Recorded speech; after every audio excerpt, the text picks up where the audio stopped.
As someone with sensitive guts, I look at foods and I immediately start calculating, like, what's this going to do to my inside? But I'm also often very drawn to those exact same foods. Well, that's a problem for a lot of people. And here's something I didn't know until recently. A lot of foods that cause digestive issues contain compounds called FODMAPs, and that's where Fodzyme comes in. Fodzyme is a tasteless powder you sprinkle right into your food, and it helps break down FODMAPs, the hard-to-digest components in food that can cause bloating, gas, and pain before they cause discomfort. And I was making a salad the other day, and it was like half raw cabbage. So what did I do? Sprinkled a little Fodzyme on there. It makes digestion easier, so you can eat more of what you love. Think of it like Lactaid, but for garlic and onions and wheat, beans, cheese, other common foods with FODMAPs. Every customer gets access to a free consultation with a registered dietitian who can help you figure out how to use Fodzyme with your specific trigger foods. We're excited to partner with Fodzyme and offer you 30% off your first order when you go to icaneatagain.com/oddities. That's icaneatagain.com/oddities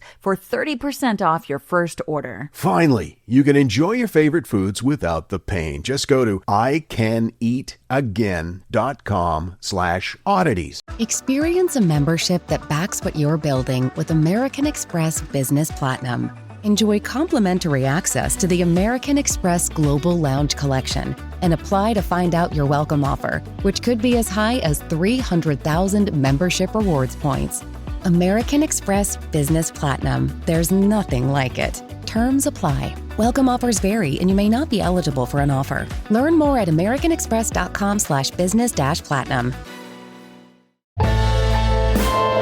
We had a fun day yesterday. Oh my gosh, so fun. Nothing too extravagant, but we did one of our favorite things, which is thrift shops. It's hard because this part of Florida doesn't have a lot in the way of thrifting. They have a lot of flea markets. Yeah. And they have a very interesting selection of goods on Facebook Marketplace. So we found one yesterday and scootled through it. We probably spent an hour there, and there were some real interesting finds.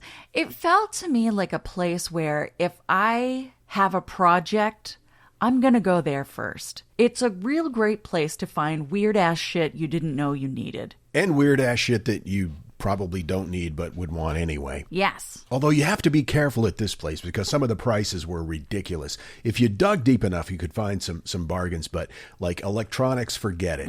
They had an old TV, not exactly top of the line, and it was one of those real thick flat screens, like Sure. about 4 inches thick, and the manufacturing date on the back was 2005. It was probably 32 inches, and they wanted $75 for it. Seemed a bit much for a 20-year-old TV. See, I'm of the age where I see $75 and I think, for a TV, that's so cheap. I don't know what's wrong with me. But all kinds of, we found a porcelain doll that was exactly like one I had as a child. I know, that was almost creepy. I saw a cat standing motionless in an aisle, like you were hypnotized by the doll's presence. It was weird. If you had asked me to describe that doll before yesterday, I would have been like, I don't know. Wearing a dress, probably curly hair. But as soon as I saw it, it like stopped me dead in my tracks. And I got the full body shivers. I was like, whoa, I had that. It was like you had been possessed by that doll for a moment. And you were describing, I used to have this. And I'm like, do you want to buy it? And you were like, no. No, thank you. Let me ask you this. This wasn't at the thrift shop. This was something I saw on Facebook Marketplace. Would you buy this? An adult device for women? No. It was listed as brand new, but No. it was out of the box. Nope. Who would do that? Even for $4? Nope. Not even a second There's thought. certain things that you don't buy secondhand or at a salvage store. Salvage dildos, never a good idea. We had one that I used to visit quite often in Maine called Marden's. Marden's bub. And every once in a while I'd find like condoms or douche there. And I'm like, no, absolutely not. You stop that. Oftentimes leftover inventory from like warehouse fires and stuff. So you'd end up with underpants that smell like smoke. And latex is not something you want to have been through a fire. Anyway, What were we talking about? I didn't find the things I needed, so I'm still in search of doll parts, which Michael's doesn't sell, I guess. Don't ask. You know, the story you did a couple of episodes ago about Mall World has really touched a nerve with people. Yeah. We've received so many messages about it, including one that we mentioned last week from, I think it was Ginger. But since then, we've had several more. Hey, guys, just listen to the episode where Kat addresses the Mall World dreams. Never a good moment when you hear something which resonates, shut the fuck up while you're driving. I've had these mall dreams, and I never knew this was a thing. I have mall dreams. The layout of the mall I dream of is always the same. Oh. But it's like the routes to where I'm going in the mall are always changing. For disclosure, I am always looking for a donut shop, as you do. Nice. I also have regular dreams of going to an amusement park at dusk. Same rules apply. I'm on the hunt for donuts. And the routes keep changing. No matter where you go. And they say, why donuts? Who knows? I do love me a good donut. I would love to know if any of the other freaks have had these dreams and what they are looking for in the mall world. If it's donuts, guys, could we be on to something? That's from Melanie. Now I'm craving donuts. But like the real cakey ones. You like those, do you? Yeah. I like the raised donuts, like Krispy Kreme type glazed donuts. More of a pastry than a cake. Is cake a pastry? Yeah. Or does it have to have crust on it? I don't know. Yeah, I don't know what the difference is. What's the definition of pastry? Hey, Siri, what's the definition of pastry? A dough of flour, shortening, and water used as a base and covering in baked dishes such as pies. I bet. No. Okay. Cake, technically not a pastry, but a delicious, fresh-baked good. Laura sent us a message. I have a plot twist on this mall world thing. I had a dream about a place like this once, but the twist is that I was simultaneously listening to Boo, and in my head, the really weird cyberpunk mall place where you could use all these things allowed you to float. It was the Cecil Hotel. Oh, my God. What do they call it now? The Stay on Main? No, thank you. Yeah, that is one creepy-ass place. I don't think I'd want to be there, even in a dream. No, especially in a dream. Kat and Jethro, I've been listening to your podcast for several years and have always found the Boo Effect interesting, but never given it much thought, otherwise, until recently. I was laying in bed the other night and wondering if I would ever have a Boo Effect for whatever reason. Then this morning, while I was having my coffee and scrolling TikTok, I came across a video talking about Mall World. While I've never dreamt about it, I am familiar with the concept and didn't think much of it, except then I turned on your podcast simply because it was the next in line and went about feeding my horses, never even reading the title, which was AI Psychosis in Mall Worlds. But you started talking about Mall World, so I had to stop what I was doing and to write to you and let you know. Kat, I also wonder, what are your feelings about pasture puppies? I've attached a photo of our most recent addition to our pasture puppy collection here. Enjoy. Much love, Virginia. And a photo of a cute little pony all curled up. I've always said I want very much not to have horses, but for my neighbor to have horses that they'd let me pet and feed and ride. You didn't want to have to muck out their stall. It's just so much work. I did it so much as a kid. I think I kind of got burnt out on stall mucking. And where do you find a good pair of mucking boots? I think you got to go to Tractor Supply. Or Martin's.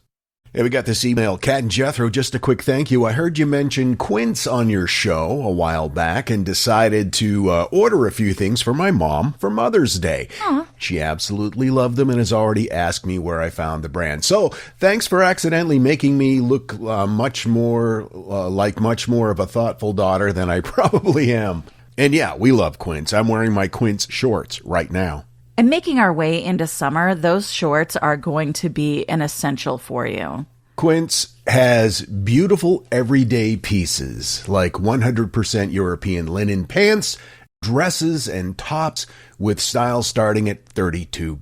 And the really important thing for us is Quince works directly with ethical factories. So you're paying for quality, not for a brand name. And everything at Quince is priced 50 to 80% less than similar products. I have a set of Quince linen pillowcases on my bed right now. Oh, it makes me feel like such a fancy lady. It's time for a new summer wardrobe. Elevate your wardrobe. Go to quince.com/oddities for free shipping on your order and 365-day returns. Now available in Canada, too. Woo. That's QUINCE.com/oddities for free shipping and 365-day returns. Quince.com/oddities. When I was in middle school, I wanted to fit in with the cool kids. And one day they were making fun of this girl because she was wearing stirrup pants, and I got in on it. And I was like, stirrup pants. We ended up becoming friends. It wasn't a big deal. But I still think about that, especially when I'm trying to sleep. It's like 2 a.m. and I'm like, remember that time you were mean in 7th grade?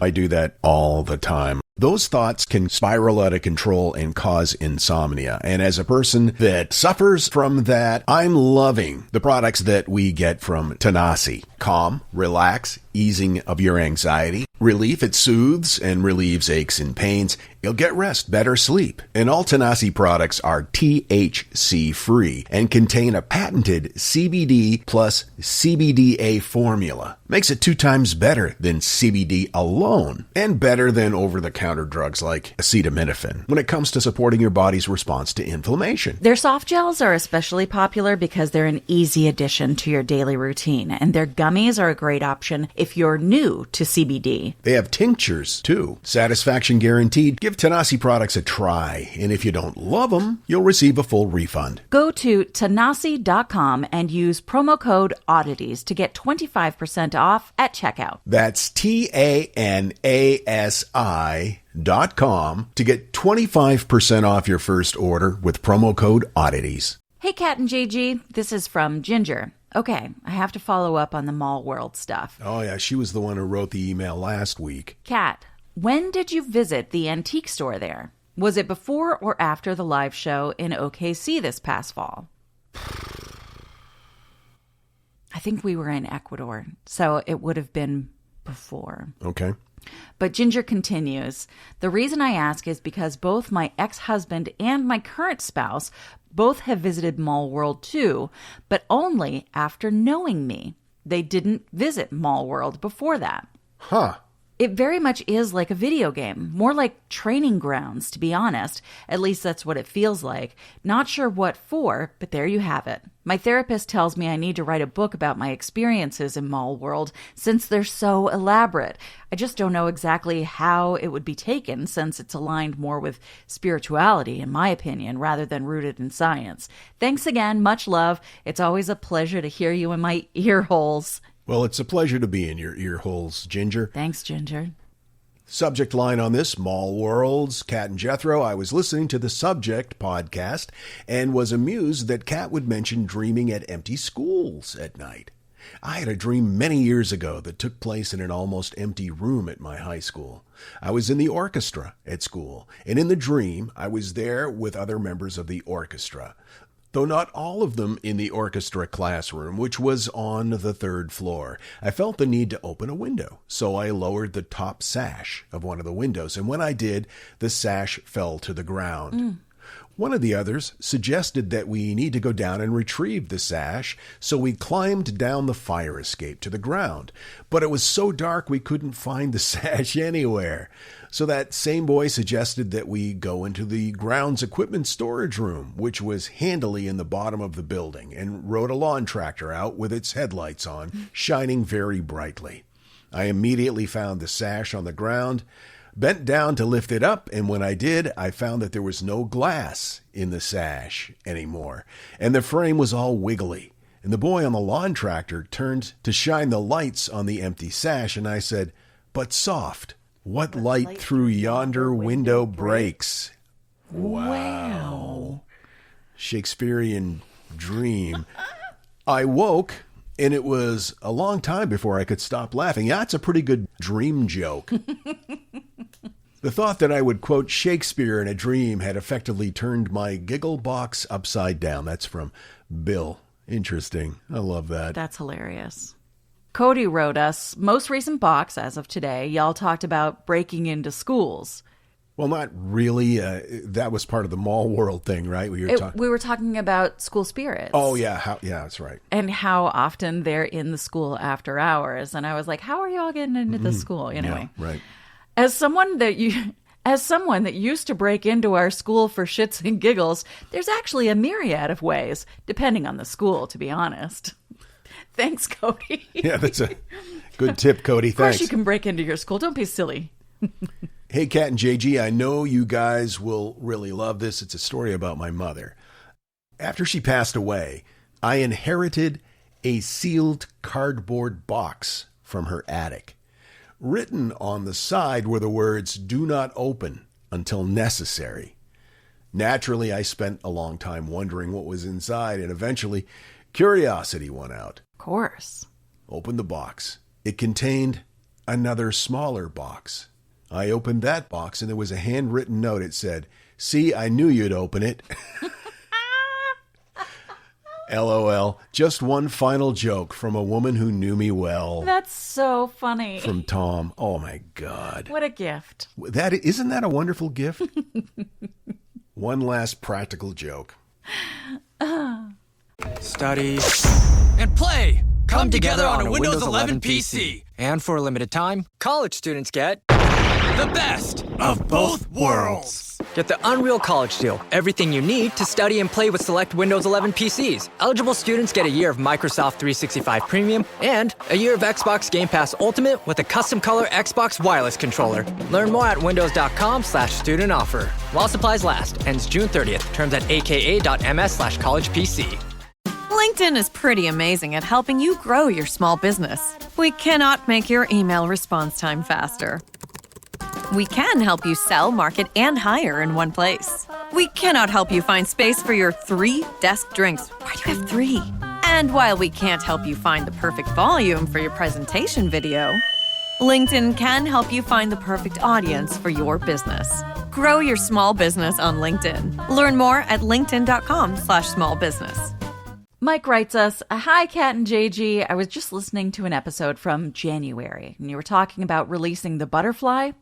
And JG commented about releasing an animal that had been raised and then re-encountering that animal years later, and it recognizes you.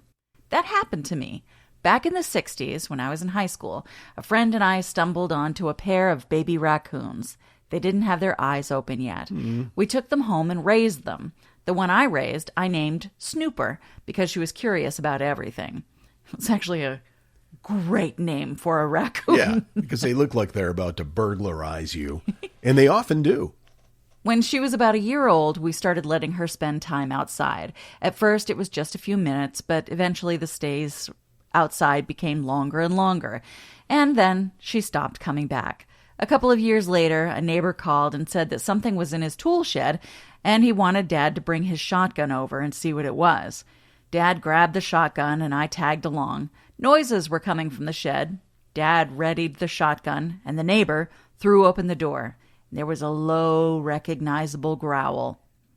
No. I recognized it as a raccoon. I told Dad, "It might be Snooper."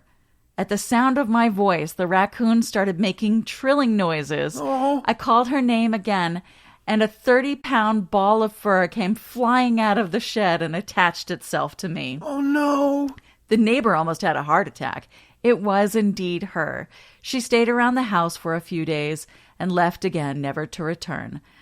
Oh, Kat's holding her ovaries. Just thought you might like to know that, yes, they do sometimes return. Thanks for this one and the Shallow End podcasts. I'm still working through the back episodes of Boo, but I caught up on Shallow End. Thanks for all the great stories. I'm dividing my time between your podcasts and Star Talk with Neil deGrasse Tyson. Well, that's good company to have. It's a good one. Mixing my stupid people perspective with the strange happenings and the cosmic perspective. Always trying to expand my horizons. Started my days as a journalism student. Who, what, where, when, how, and why. Mike. Excellent, Mike. Oh, I loved that. Thank you so much. Snooper. Another topic that really touched a nerve was the anglerfish thing and how they horrify me and how you think they're really cute. And so we wanted to know what people thought, whether they were Team Cat or Team Jethro when it came to anglerfish. And Sam writes, I think the idea really is whether they're right or wrong. I was obsessed with anglerfish when I was a kid. I had a mural of one on my wall in my bedroom. My mom painted it. That's so sweet. And see, if Sam's on my side, really you should rethink your position. Carol wrote, sorry, I'm in Camp Jethro. What? It's 2:35 a.m. I Googled anglerfish. Scariest looking critter ever. Stuff of nightmares. Even my 2 cats are terrified. No sleep for us tonight. Carol on Patreon wrote that. Oh, and then Rick wrote, we definitely are in Camp Cat. Anglerfish rule. Yay! Hello, Kat and JG. I wrote a while back about the Lemp Mansion. I just listened to the latest episode. As a kid, I loved fried brain sandwiches. They were a popular tavern food. A better sandwich only found in St. Louis is the St. Paul, sold by Chinese restaurants. It's an egg foo young patty with onions, bean sprouts, and whatever filling on plain white bread and topped with leaf lettuce, pickles, onion slice, and mayo. Very good. Regards from Phoenix, Ken. And let's wrap up with this one. Dear Box of Oddities, for 10 years, I lived across from an elderly man named Walter. And every day, at about 7:15 in the morning, as I was leaving, he was standing in his front window, holding a coffee mug. He never waved. He just kind of looked outside. One winter, he passed away. A few weeks later, I was leaving for work and glanced toward the house out of habit. Somebody was standing in the window, same spot and posture, coffee mug and all. I actually started to raise my hand to wave before realizing the house was empty and had been empty since the funeral. And the figure was gone when I looked back. I don't think I saw a ghost. I think my brain filled in something it expected to see. What's strange is how real it felt. From Andrea. Yeah, Andrea. That's friggin' nuts. Thank you so much, you guys, for writing to us. We love it when you do. Curator at theboxofoddities.com, or you can find us on all the social medias. And we'll see you next time. Until then, keep flying that freak flag. And fly it proudly, you beautiful freak. Every Sunday, we cover the latest tech news on This Week in Tech. Hi, this is Leo Laporte inviting you to join me. And this week's panel, Gary Rivlin, Pulitzer Prize-winning author of AI Valley, Molly White, Wikipedia editor, and the creator of Web3 is going just great, and car guy Sam Abul-Samad. Sam has some opinions on the brand new Ferrari Luce. Molly's mom has some opinions on Google's new search page, and Gary has some thoughts about the Pope. That and more this week on Twit. You'll find it at twit.tv and wherever you get your podcasts. Hey, it's Micah Sargent from Tech News Weekly. I've got a great show this week. Dan Morin of Six Colors is here to give us a breakdown of, well, iOS 27. What can we expect at WWDC? Bloomberg has some rumors. Then I talk about an ongoing issue overseas and frankly also here in the US. What happens when your phone is stolen and then your family is threatened to have it unlocked? Jake Ward also gives us incredible analysis of the Vatican's encyclical on AI and how history does indeed repeat itself and how morals remain important to humanity. Check out this show by searching for Tech News Weekly wherever you get your podcasts or head to twit.tv/TNW.